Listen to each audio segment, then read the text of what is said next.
come to day number 7 of National Nutrition Week. And आज जो हमारा लास्ट दिन है, बट मैं ये नहीं बताऊंगी कि लास्ट दिन है, ये तो हमारी शुरुआत है, क्योंकि हमें जो करना है ना, that is feed smart to start and to start a healthy lifestyle. And जब लाइफस्टाइल की बात आती है ना, तो we can not forget doctor Gunjeet Parmar, who is one of the India's leading health coach related to lifestyle disease management, and along with that, not only that, diabetes reversal management के related भी वो expert है। मैं उनका introduction deep में दूं, उससे पहले मैं जरूर उनको ही बोलना चाहूंगी कि आप आपका ब्रीफ इंट्रोडक्शन डॉक्टर गुंजीत जरूर बताइएगा। Thank you doctor Charmi. आपके प्लेटफॉर्म पे आके मुझे बहुत ही अच्छा लगा। आई एम फीलिंग प्रिविलेज के लीडिंग जो हेल्थ कोच बनने के लिए लोगों को हेल्प कर रहे हैं डॉक्टर चार्मी, बहुत अच्छा काम कर रहे हैं। मेरी बात करूं तो मैं 14 साल से भी ज़्यादा लाइफस्टाइल डिजीज के ऊपर प्रैक्टिस कर रहा हूं और पिछले 2 साल से as a diabetes reversal health coach काम कर रहा हूं। और अहमदाबाद से मैं बिलोंग करता हूं, यहाँ मेरा प्राइवेट क्लिनिक भी है जी। Right, so yes, beautiful doctor Gunjeet, wonderful. So मैं आपसे ये पूछना चाहूंगी कि आज लाइफस्टाइल डिजीज के बारे में जब हम बात करते हैं तो बहुत कॉमन है, डायबिटीज है या फिर ब्लड प्रेशर बोल सकते हैं, ओबेसिटी, वजन ज्यादा है, ये सारे कॉमन चीजें जो आज हम देख सकते हैं सोसाइटी में। तो what role does nutrition play in reversing all this lifestyle related जो भी प्रॉब्लम्स आते हैं हेल्थ के? बिल्कुल, न्यूट्रिशन का एक बहुत ही इम्पोर्टेंट रोल है अगर लाइफस्टाइल, बिकॉज जिस भी तरह के जो लाइफस्टाइल डिजीज है, ज्यादातर लोग मिस्टेक ये करते हैं कि ब्लाइंडली सीधा डाइट और फिटनेस फॉलो करता है। बट यहाँ पे जो सारे जहाँ काम कर रहे हैं वो मेटाबॉलिज्म के ऊपर काम करना है और हर एक की रिक्वायरमेंट अलग अलग होती है। जैसे कि न्यूट्रिशन में भी specific B12, D3, selenium, zinc है, कॉपर, ये सारा रिसर्च हो चुका है कि ये आपके डायबिटीज को रिवर्स करने में हेल्प करता है। और ना ही डायबिटीज ही नहीं, बाकी आपके जो भी मेटाबॉलिक डिसऑर्डर्स है, लाइफस्टाइल डिजीज है, क्योंकि ये सारी चीजें आपके मेटाबॉलिज्म को बूस्ट करती है, आपके कोशिकाओं का लेवल का वोल्टेज एडजस्ट करके जो कचरा है वो साफ करती है कोशिकाओं का। और जैसे सबको पता है कि कोई भी बीमारी को दूर करना है तो हमें सेल्यूलर लेवल पे काम करना है, और अगर आपका मेटाबॉलिज्म गड़बड़ होगा तो वो सेल्यूलर जो सेल वोल्टेज है वो गड़बड़ी होगा और अल्टीमेटली आपका मेटाबॉलिज्म स्लो हो जाएगा। फिर आप कितनी भी दवाई लो, लेकिन अगर आपका मेटाबॉलिज्म गड़बड़ है तो वो काम नहीं करेगी। जैसे कि मैं आपको एक एग्जांपल दूं, काफी सारे पेशेंट ऐसे भी है जो ओबेस है, बाहर का ज्यादा खाते हैं, जंक फूड खाते हैं, लेकिन उनको डायबिटीज या बीपी नहीं होता है। और साइमल्टेनियसली आप कोई ऐसा पेशेंट भी देखोगे कि वजन किसी का कम है, बाहर का नहीं भी खाता है, स्ट्रिक्ट डाइट वगैरह फॉलो करता है, फिर भी उनको डायबिटीज बीपी हो जाता है। तो रीजन ये मेटाबॉलिक डिजीज है। पहले तो ये समझना है कि लाइफस्टाइल डिजीज को रिवर्स करना है तो काम कहाँ करना पड़ेगा, तो दैट इज द मेटाबॉलिज्म। और भी बहुत सारी चीजें, और ये मेटाबॉलिज्म को बूस्ट करने के लिए न्यूट्रिशन का बहुत इंपॉर्टेंट रोल है। ग्रेट। और जैसे आपने बताया कि मेटाबॉलिज्म बहुत इंपॉर्टेंट पैरामीटर है, तो अगर मेटाबॉलिज्म हमारा पुअर रहा तो इसका मतलब ये हुआ कि हम पुअर न्यूट्रिशन ले रहे हैं, अगर मेटाबॉलिज्म पुअर हुआ तो। एंड अगर ये पुअर न्यूट्रिशन है, उसकी वजह से हो रहा है, तो कैसे वो अपने साथ जो अलग अलग डिजीज होते हैं वो कर सकता है? बिल्कुल, यहाँ पे मैं एक फॉर्मूला के बारे में बताना चाहूंगा कि कैसे हम लोग कहाँ मिस्टेक करते हैं, पहले ये समझना चाहिए। Health is equal to nutrition divided by calorie. तो मान लो कि आप एक एप्पल खाओ और एक आप बिस्किट का पैकेट खाओ, तो ऑब्वियसली कैलोरी किस में ज्यादा होगी? बिस्किट के पैकेट में, और न्यूट्रिशन एप्पल में ज्यादा होगा। तो हेल्थ का डायरेक्ट प्रोपोर्शनल है कि न्यूट्रिशन डिवाइडेड बाय कैलोरी। मतलब अगर कोई चीज में कैलोरी वाला आप ज्यादा खा रहे हो लेकिन न्यूट्रिशन कम है, जैसे बिस्किट का पैकेट, तो आपकी हेल्थ डिटोरिएट होगी। वैसे वर्जा आप जैसे कि आप एप्पल की बात करो या कोई हेल्दी न्यूट्रिशियस चीज की बात करो, वहाँ न्यूट्रिशन ज्यादा, एक टाइम कैलोरी कम है तो चलेगा, तो आपकी हेल्थ बढ़ेगी। तो यहाँ पे majority of mistake Indian scenario में हमने देखा है कि सुबह ब्रेकफास्ट और इवनिंग स्नैक, वहां पे ज्यादातर लोग गड़बड़ी कर देते हैं। मॉर्निंग में ज्यादातर बिस्किट है, खाकरा है, नमकीन है, मुरमुरा है, इस तरह की चीजें ज्यादा खाते हैं। इवन चाय, सीधे उठ के सुबह पहली चाय ले लेते हैं या कोई हाई फैट वाली चीज ले लेते हैं। तो ये एकदम गलत है, बिकॉज वो आपको न्यूट्रिशन नहीं देगी, एम्प्टी कैलोरी देगी। और उससे होता क्या है कि आपको पेट भर जाएगा लेकिन न्यूट्रिशन नहीं मिला है। तो हम्म। उसके कारण वापस बॉडी डिमांड करेगी कि नहीं, हम्म। हमें ओरिजिनल माल चाहिए, और वो वीसीएस साइकिल में आप फंसते जाओगे और वो आपका मेटाबॉलिज्म डिस्टर्ब करेगा। हम्म। तो ये हम्म। चीज समझना है कि आज से जो भी चीज हम खाए, मेक श्योर आपको ये देखना है कि वो न्यूट्रिशियस होनी चाहिए, कैलोरी कम हो तो चलेगा। और ये फॉर्मूला आपको हमेशा याद रखना है, health is equal to nutrition divided by calorie. हम्म। जी। राइट। तो जैसे आप बताएं कि ओरिजिनल जो चीजें रहती है, जो मदर नेचर ने दिया है, मदर अर्थ हाँ। ने दिया है, वो हमें जी। ज्यादातर खाना हम्म, चाहिए। हम्म, हम्म, एंड आज जिस तरीके की लाइफस्टाइल हो गई है, एंड हम्म, ये हम्म, लाइफस्टाइल में मोस्ट कॉमन अगर मैं देख पाती हूँ, हर घर में हम्म, हम्म, फैमिली में एक जन ऐसा रहता है जिनको डायबिटीज रहता है। बहुत जी। कॉमन हो गया है। तो अगर मैं डायबिटीज की सिंपल अगर बात करूं, या फिर कोई भी डिजीज हम्म, पकड़ ले, हम्म, लेकिन हम्म, मेजरली लोगों को आज डायबिटीज एंड ब्लड प्रेशर के इश्यूज होते हैं। हम्म, हम्म, तो यहाँ पे जो ओरिजिनल फूड हमें खाने की बात आ रही है, तो हम्म, हम्म, हमें क्या खाना चाहिए? क्योंकि मार्केट हम्म, में इतने सारे लोग कुछ बोलते हैं कार्बोहाइड्रेट नहीं खाना चाहिए, हम्म, जैसे हम्म, डायबिटीज है तो कार्ब नहीं लेने हम्म, हैं, हम्म, हम्म, या फिर प्लांट वाली चीजें हम्म, ही लेनी है। हम्म, बहुत सारे ऐसे जी। मिथ जी। रहते हैं। ये मिथ ही है, या फिर कुछ और बिल्कुल। चीज भी है? तो इसके ऊपर अगर आप फोकस कर पाए तो।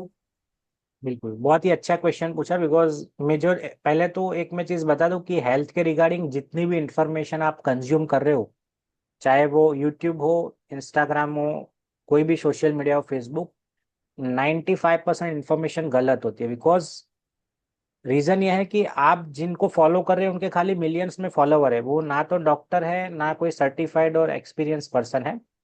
तो यहाँ पे जो भी आप इंफॉर्मेशन कंज्यूम करो, मेक श्योर कि वो पर्सन सर्टिफाइड, एक्सपीरियंस हो और क्वालिफाइड हो। तो ये चीज हम्म। आपको पहले तो देखना है। सेकंड चीज कि बहुत सारे डाइट लोग ब्लाइंडली फॉलो करते हैं, keto diet, intermittent fasting, low calorie diet, low carb diet. But यहाँ पे मैं बताना चाहूंगा कि वो अलग अलग पर्सन के हिसाब से वेरी करता है कि आपको कौन सा सूट करता है। मेजोरिटी ऑफ केस में मैं डायबिटीज की अगर बात करूं, तो व्हाट वी रिकमेंड कि आपको एवरी 2-3 आवर्सली कुछ ना कुछ खाना है, जिससे आपका मेटाबॉलिज्म अच्छा रहे। हम्म। उसमें थोड़ा प्रोटीन का मात्रा आपको बढ़ा के रखना है, कार्बोहाइड्रेट और फैट थोड़ा कम करना है। बिल्कुल बंद करने की जरूरत नहीं होती है। मेजोरिटी ऑफ पेशेंट काफी बार ये भी एकदम कार्बोहाइड्रेट बंद ही कर देते, तो ऐसा करने की जरूरत नहीं है। को हम्म। कार्बोहाइड्रेट फैट भी चाहिए बॉडी को, बॉडी के लिए। तो हम्म। यहाँ पे प्रोटीन की मात्रा थोड़ी आपको बढ़ानी है, कार्बोहाइड्रेट फैट थोड़े कम करने हैं। हर 2-3 घंटे में कुछ ना कुछ खाना है आपको, उसमें थोड़ा कंपैरेटिवली प्रोटीन की मात्रा ज्यादा होनी चाहिए। साथ में थोड़ा फिजिकली एक्टिव भी आपको रहना है। हम्म। हम्म। दूसरी चीज, इंटरमिटेंट फास्टिंग लोग करते हैं। Again, I am not against intermittent fasting, but वो हर एक को सूट नहीं करता है। Right. Body to body depend करता है। तो अगर आपको वो चीज सूट नहीं करती है तो नहीं करनी चाहिए। हम्म। तीसरी चीज मैंने देखा है कि लोग ब्लाइंडली कोई न्यूट्रिशनिस्ट को फॉलो करते हैं या फिटनेस ट्रेनर को फॉलो करते हैं। वो सीधा, मेरे पास काफी सारे पेशेंट ऐसे आते हैं हमारे प्रोग्राम में, कम्युनिटी में जुड़ते हैं, कि कोई न्यूट्रिशनिस्ट को फॉलो किया, उन्होंने डाइट प्लान दे दिया। अब वो न्यूट्रिशनिस्ट ना तो मिस्टर एक्स के बारे में जानता है, ना उनकी लाइफस्टाइल के बारे में जानता है, ना उनकी स्लीप पैटर्न, उनकी हैबिट क्या है, उनका कल्चर क्या है, उनके इमोशंस क्या है, उनके स्ट्रेस क्या है, उनकी बिलीफ पैटर्न क्या है, वर्किंग पैटर्न। वो सोचे समझे बिना अगर कोई भी चीज़ आप ब्लाइंडली फॉलो करोगे, न्यूट्रिशनिस्ट को इवन ये भी नहीं पता होगा उनको कौन सी खाने की चीज़ पसंद है और नहीं पसंद है, और ब्लाइंडली अगर कोई चीज़ फॉलो करोगे तो वो आप लंबे टाइम तक फॉलो नहीं कर पाओगे। मैक्सिमम अगर ज़्यादा मोटिवेटेड हो तो आप 2-3 महीना वो फॉलो करोगे, वापिस 6 महीने बाद आप जहाँ थे वहीं आ जाओ। इसलिए मेजोरिटी ऑफ पेशेंट, या तो सब लोगों ने एक्सपीरियंस किया होगा कि पर्टिकुलर कोई डाइट प्लान फॉलो करते हैं, उसमें वो लोग आपको लो कैलोरी डाइट या एम्प्टी रहने के लिए बोलते हैं, या सलाद खाने के लिए बोलते हैं, या डिटॉक्स कराने के लिए बोलते हैं। तो आप पूरी जिंदगी वो नहीं कर पाओगे। यहाँ पे हमें कोई भी डिजीज को रिवर्स करना है तो पहले आपको इमोशनली हैप्पी होना जरूरी है, हम्म। माइंडसेट के ऊपर काम करना जरूरी है, आपका वाई क्या है उसके ऊपर पहले पता होना जरूरी है। डायरेक्टली आप थर्ड फोर्थ स्टेप पे जाओगे तो ऑब्वियसली आप कभी भी गिरोगे। हम्म। तो और इमोशंस का भी आपके मेटाबॉलिज्म के ऊपर बहुत ही असर पड़ता है, और डिजीज के हम्म। ऊपर भी असर पड़ता है, ये साइंटिफिकली भी प्रूव हो चुका है। मैं हम्म। आपको 2 एग्जाम्पल के द्वारा समझाता हूँ कि जैसे एक निखिल कामत जी है, जीरोदा कंपनी के फाउंडर है। वो 45 ईयर के हैं, 6 पैक एब और उनकी सबसे अच्छी डाइट वगैरह भी वो फॉलो, और हर रोज 1.5 घंटा जिम में जाते हैं। उनको अभी हाल फिलहाल 3-4 महीने पहले ब्रेन स्ट्रोक आ गया। तो लोग हैरान हो गए कि ये बंदा तो अच्छे से अच्छी डाइट फॉलो कर रहा है, फिटनेस भी जा रहा है, जिम में भी जा रहा है, फिर भी उनको कैसे ब्रेन स्ट्रोक आ गया। तब जब वो आईसीयू में रिकवर कर रहे थे, तब उनका मतलब स्टेटमेंट लिया किसी ने कि भाई हम हैरान है कि आपको ये कैसे हो सकता है। तो हम्म। उन्होंने बोला कि मैं ये तो चलो कर रहा था, लेकिन मुझे स्ट्रेस बहुत था काम का और मेरी स्लीप डिस्टर्ब थी।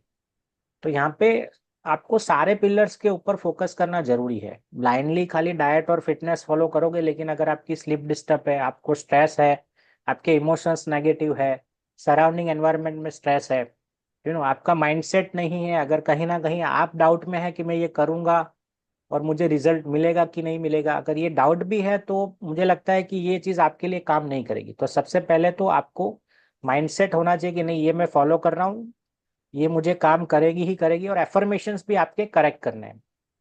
तो ये सारी चीजें हैं, बहुत बहुत सारी चीजें हैं। एक चीज पे काम करके आप अपने डिजीज को रिवर्स या मेटाबॉलिज्म को इम्प्रूव नहीं कर सकते। Right right right, wonderfully and beautifully said this thing. Thank एक और चीज मैं आपको यहाँ पे ये पूछना चाहूंगी कि बहुत बार ऐसे भी हुआ है कि जैसे आपने बताया हाई प्रोटीन डाइट देना चाहिए, like the patient who are having diabetes, like but I have seen in my experience like people are blindly following a high protein diet and people are following protein shakes and without seeing the blood report analysis of the patient, and it is to be understood that ये काम doctor का है blood report analyse करना। But is it really true कि ये सिर्फ doctor का काम है, या ये काम as a nutritionist, dietitian, health coach, wellness coach सबको आना चाहिए blood report analysis when you are dealing with the patient? And many of times like they blindly give it कि चलो ये शेक ले लो या फिर ये प्रोटीन का ये हाई सप्लीमेंट ले लो, they don't check the blood report analysis. तो मैं उसके ऊपर थोड़ा सा पूछना चाहूंगी कि क्या ब्लड रिपोर्ट एनालिसिस इतना इंपॉर्टेंट है फॉर देम ऑल्सो? जी बिल्कुल। अभी because when you are dealing with health segment, if you are health coach और न्यूट्रिशनिस्ट, तो आपको आना ही चाहिए, बेसिक चीज़ें डेफिनेटली आपको आनी चाहिए रिगार्डिंग, जैसे मेजोरिटी ऑफ द पेशेंट रहते हैं diabetes, BP, thyroid, cholesterol, obesity. तो उसके जो भी पैरामीटर्स है, जैसे कि फास्टिंग शुगर, खाने के बाद का शुगर का नॉर्मल वैल्यू, HbA1c है, आपका HSCRP है, सी पेप्टाइड लेवल है, सीरम इंसुलिन लेवल है, BMI है, lipid profile, thyroid, creatinine, fundus examination, so these are all normal reports. ये हम्म। आपको पता ही होने चाहिए कि इसकी नॉर्मल वैल्यू क्या है, अगर लो है, हाई है, तो उसका इंटरप्रिटेशन क्या है और उसको कैसे हम आगे डील कर सकते। राइट। बट अनफॉर्चुनेटली ये ज्यादातर लोगों को पता नहीं होता। इवन जो एक्सक्लूसिव जो हेल्थ कोच है उनको थोड़ा पता होता है, लेकिन जो न्यूट्रिशनिस्ट और जो फिटनेस ट्रेनर है, वो भी मैंने देखा है कई बार वो भी रिपोर्ट एडवाइस करते हैं, but which was unethical. Because हाँ, if you are health coach, आपका सर्टिफिकेशन है उसमें, तो डेफिनेटली आपको पढ़ना भी आना चाहिए और आप एडवाइस भी कर सकते हो। और एक सेकंड चीज आपने बहुत अच्छी पूछी कि भाई प्रोटीन ब्लाइंडली नहीं लेना चाहिए। बिकॉज हाल फिलहाल के एक रिसर्च में ऐसा है कि जितने भी प्रोटीन, वे प्रोटीन या कोई भी सोर्सेस है, तो अभी एक सर्वे में था कि काफी उसमें मिलावट पाई गई है। इंडिया में तो ज्यादा अगर आप कंसंट्रेशन इंडिया में रहता जाए, है। तो जो भी आप लोग मेक श्योर कि वो ऑथेंटिक और सर्टिफाइड वाला जो प्रोटीन लो आप। और अगेन, अगर आपको किडनी डिजीज है डायबिटीज के साथ, तो आपको मॉडरेट अमाउंट में आपका प्रोटीन लेना चाहिए। दैट वाज 0.6 to 0.8 मिलीग्राम पर किलोग्राम पर डे। माने कि राइट। मोटे मोटे तौर पे अगर आप 60 किलो हो, तो आपका 50 से 55 ग्राम प्रोटीन होना चाहिए, ग्राम पर केजी पर डे, तो इतना ग्राम होना चाहिए। तो अगेन, यूरिक एसिड अगर ज्यादा है तो प्रोटीन कम लेना है या नहीं लेना है, तो ये बहुत सारे प्रोज और कॉन्स है। तो ऐसे नहीं है कि किसी ने बोला है प्रोटीन लेना, बिकॉज बीइंग अ डॉक्टर और हेल्थ कोच, दे नो कि कब लेना है, कब अवॉइड करना है। और बहुत अच्छे ब्लाइंडली से हाई बताया। प्रोटीन डाइट को भी फॉलो नहीं करना चाहिए। मैंने देखा है कि कई फिटनेस ट्रेनर ऐसा एडवाइस करते हैं कि भाई आप कार्बोहाइड्रेट बिल्कुल बंद कर दो या फैट बिल्कुल बंद कर दो। दैट वाज आल्सो कि फिर मेरे पास काफी ऐसे पेशेंट आते हैं कि भी उनका माइक्रोन्यूट्रिएंट डेफिशिएंसी हो जाता है, हीमोग्लोबिन कम हो जाता है। तो ये मुझे लगता है कि आपको बैलेंस डाइट के ऊपर फोकस करना है, ना हम्म। कि कोई एक चीज के प्रोटीन, तो प्रोटीन के ऊपर या प्रोटीन ऑप्टिमल लेवल पे लो। हाई भी नहीं होना चाहिए, लो भी नहीं होना, दैट इज। और ऑप्टिमल लेवल मैंने बताया कि इफ यू आर 60 kg, 50 से 55 ग्राम पर डे आपका, that was the ideal thing. Make sure कि नेचुरल सोर्स से ज़्यादा आए, नॉनवेज से अवॉइड करिए, बिकॉज हाल फिलहाल और एक रिसर्च हुआ है, नेटफ्लिक्स के ऊपर एक डॉक्यूमेंट्री है गेम चेंजर करके। यस। उसमें 6 महीने उन्होंने स्टडी किया मोनोजाइगोटिक ट्विंस का। तो एक ग्रुप जो था मोनोजाइगोटिक ट्विंस का, उनको प्लांट बेस्ड डाइट पे रखा, जिसमें उनको डेयरी प्रोडक्ट्स भी मना किया गया, और एक जो ग्रुप था उसको वूल फूड दिया गया, उसमें नॉनवेज से लेके जो नॉर्मल खाना है वो।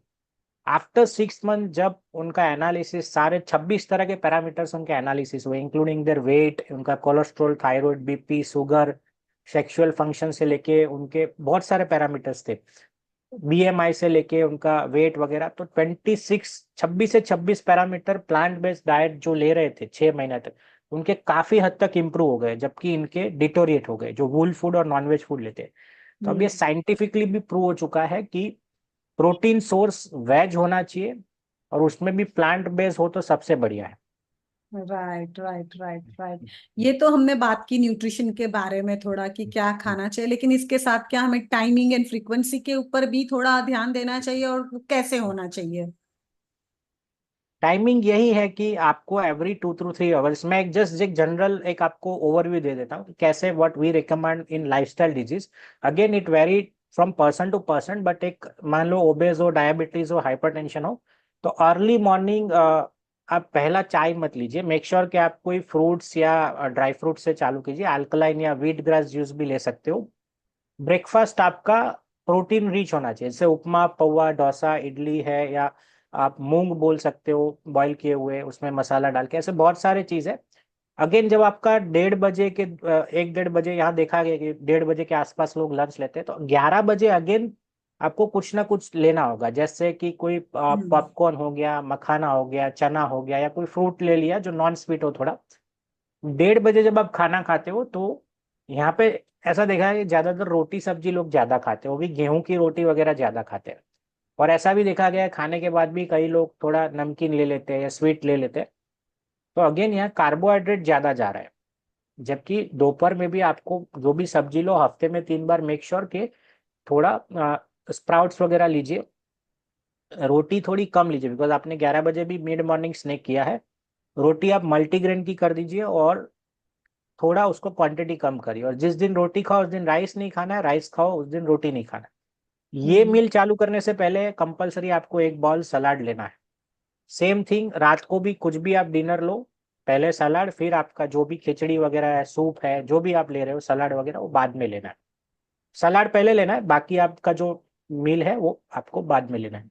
शाम के टाइम पे अगेन लोग मिस्टेक करते हैं कि 4 बजे चाय के साथ अगेन कुछ वड़ा पाव या है, या यहाँ गुजरात में तो भजिया वगैरह है, नमकीन है, ऐसा बहुत, अगर जॉब है, बिजनेस है, तो ये सब चलता ही रहता है। तो यहाँ पे भी क्या है कि आप एम्प्टी कैलोरी ले रहे हो, तो अगेन ये आपको वीसीएस साइकिल में फंसा देगा आपका।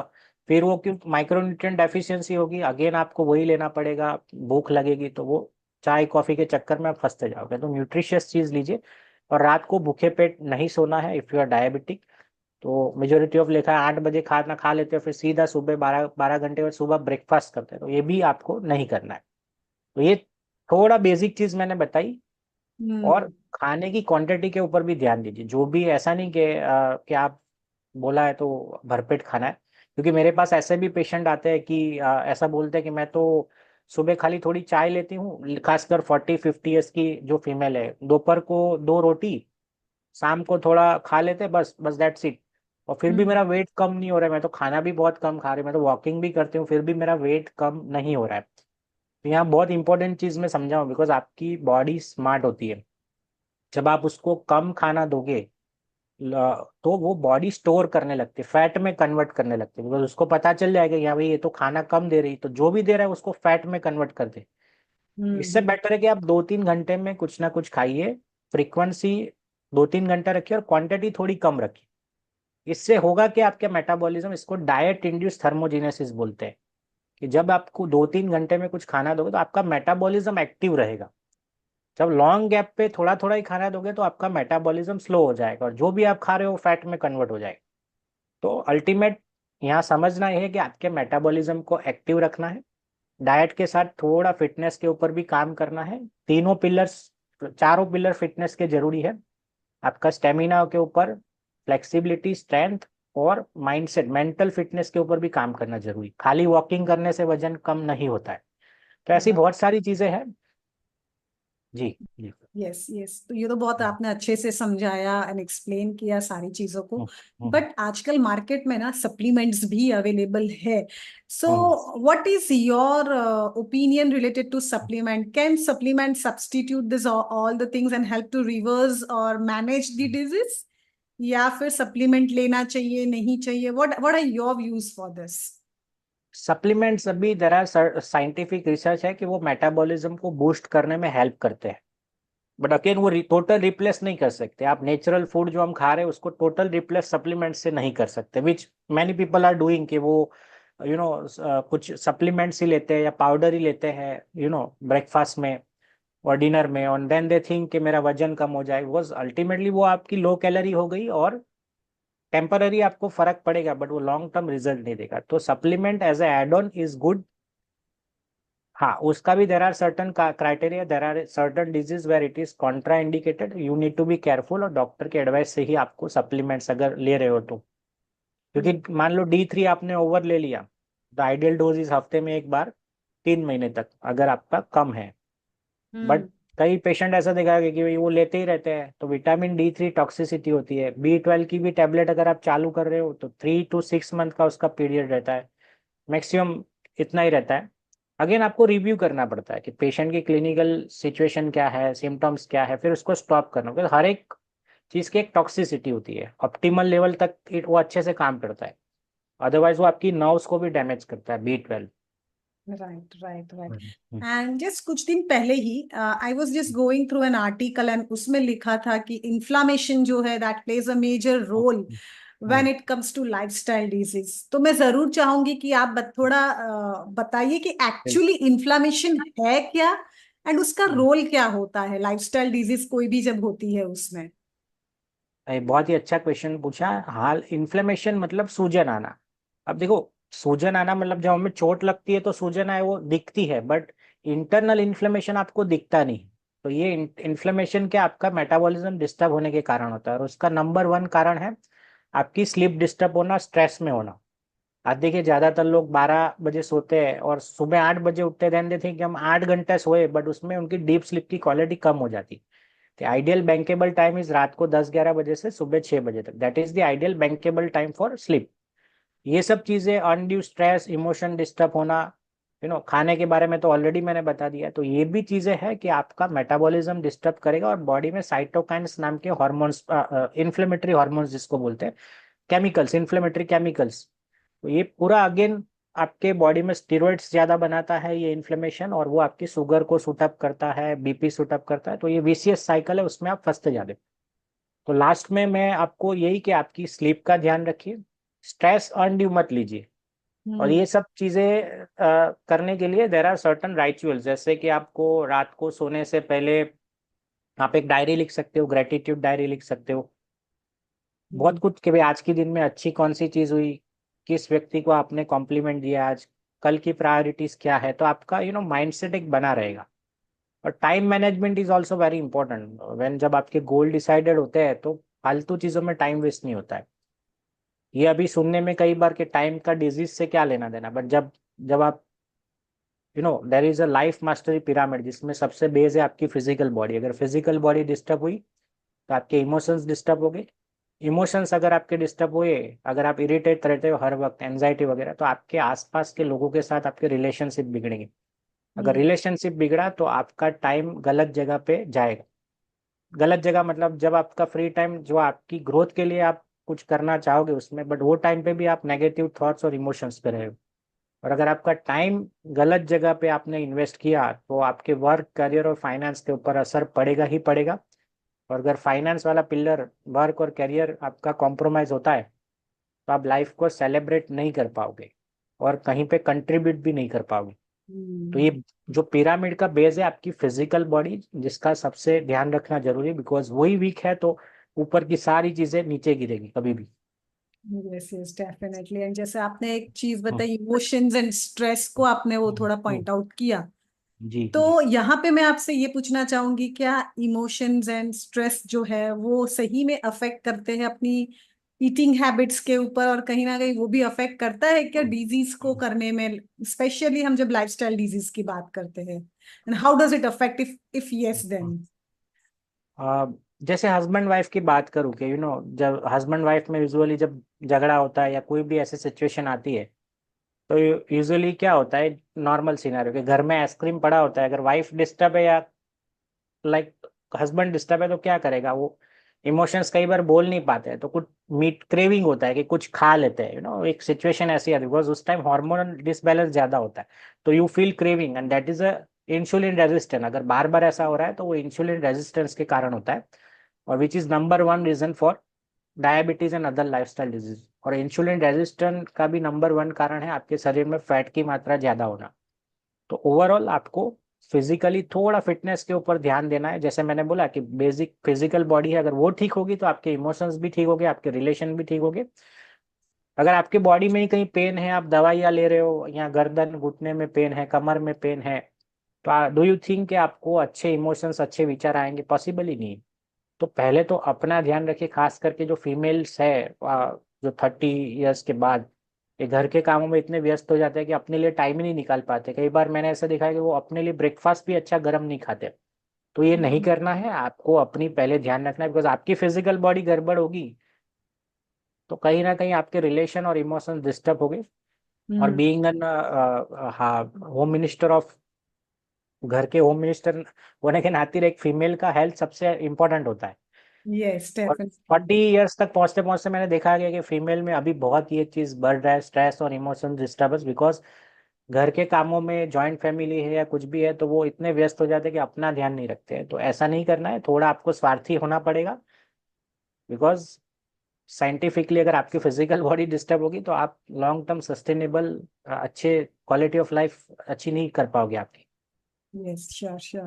हम्म, एंड ये सारी चीजें तो आपने बहुत अच्छे से एक्सप्लेन की, हम्म, बट हम्म, फिर भी मैं देखती हूँ कि मार्केट में बहुत सारी मिस इन्फॉर्मेशन है, जैसे आपने भी बताया कि हम्म, आधी चीज है तो 95% लोग रॉन्ग भी बताते हैं, किस हम्म, तरीके से बताते हैं, that is also hmm, very hmm, important. But hmm, how should we avoid that misinformation about, हो सकता है diet, nutrition, about our lifestyle, तो हम्म। वो कैसे हम लोग उसको एक ये कर सकते हैं, how we can avoid that? जब भी आप कोई किसी व्यक्ति को फॉलो करो, मेक श्योर वो सर्टिफाइड, क्वालिफाइड और एक्सपीरियंस हो। खाली हम वो नहीं देखें कि उसके यूट्यूब, इंस्टाग्राम पे या फेसबुक के ऊपर मिलियंस ऑफ फॉलोवर है। हाल फिलहाल ऐसे काफी यूट्यूबर्स और इंस्टाग्राम में जिनके वो ब्लाइंडली लोग फॉलो करते हैं, बट व्हेन यू सी दे उनकी आधी एडवाइस फॉल्स होती है, या कई बार आपको फर्क पड़ता है बट लॉन्ग टर्म आपको नुकसान करता है। तो यहाँ पे उसके पास डिग्री होनी चाहिए, क्वालिफाइड जो मैंने बोला, और प्रॉपर अगर उन्होंने किसी की लाइफ में उन्होंने बदलाव लाया तो उसके टेस्टिमोनियल्स भी आप देखिए।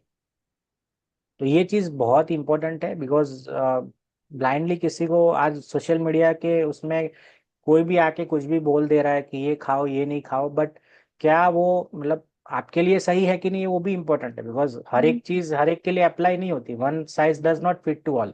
हम्म। तो जो एक हेल्थ कोच है, एक डॉक्टर, क्वालिफाइड पर्सन ही बताएगा कि आपके लिए क्या सही है और आपके लिए क्या सही नहीं है, बिकॉज हर एक व्यक्ति के लिए कस्टमाइज अप्रोच रखना जरूरी है। जैसे मैंने पहले ही बोला कि हर एक व्यक्ति के ऊपर हर एक व्यक्ति का स्ट्रेस लेवल डिफरेंट है, स्लीप पैटर्न, उसकी हैबिट्स, कल्चर डिफरेंट है, तो उसके अकॉर्डिंग वर्क पैटर्न डिफरेंट है, लाइफस्टाइल अलग है। तो कोई एक व्यक्ति आके कुछ भी बोल देता है, वो हर एक के ऊपर अप्लाई नहीं होता है। मे बी 10 में से 2 लोगों को फर्क पड़ा होगा, बट हम्म। जरूरी नहीं कि बाकी के 8 लोगों को भी फर्क उससे पड़ेगा। तो ये आपको ध्यान रखना है।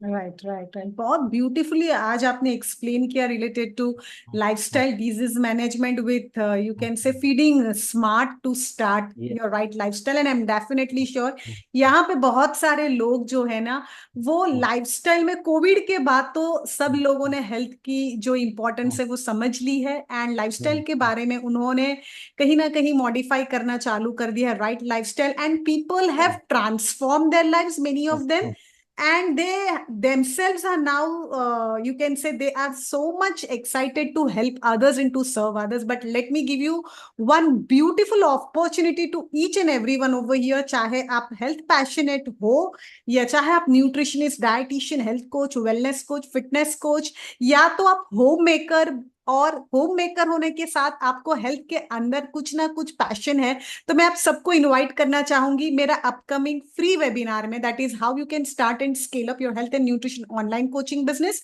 जहां पे मैं आपको step by step systems, strategies and guidance बताने वाली हूँ कि कैसे आप ये जर्नी तय कर सकते हो, कैसे आप सोसाइटी में लोगों को हेल्प कर सकते हो to manage their disease, and so that together एक ऐसे बोल सकते हैं ना कि एक वापस वी कैन रीमेक सोने की चिड़िया, कि जो इंडिया सोने की चिड़िया जो बोलते हैं golden bird, we can remake that and we can remake our golden age. So the link is given below in the description box. And yes, I am definitely sure कि ये वीडियो तो जो लाइव वीडियो जा रही है ये आपको बहुत पसंद आई होगी, तो प्लीज लाइक जरूर कीजिएगा एंड इसके साथ साथ आपके कमेंट्स जो है ना वैल्यूएबल, वो कमेंट्स भी जरूर नीचे डालिएगा. सो thank you so much and yes, I will be coming very soon with new topics, and आपको जो भी पसंद है टॉपिक्स वो भी आप नीचे कमेंट बॉक्स में लिख सकते हो. So thank you very much to each and every one over here. Thank you doctor Gunji, to you too. Thank thank you. Thank thank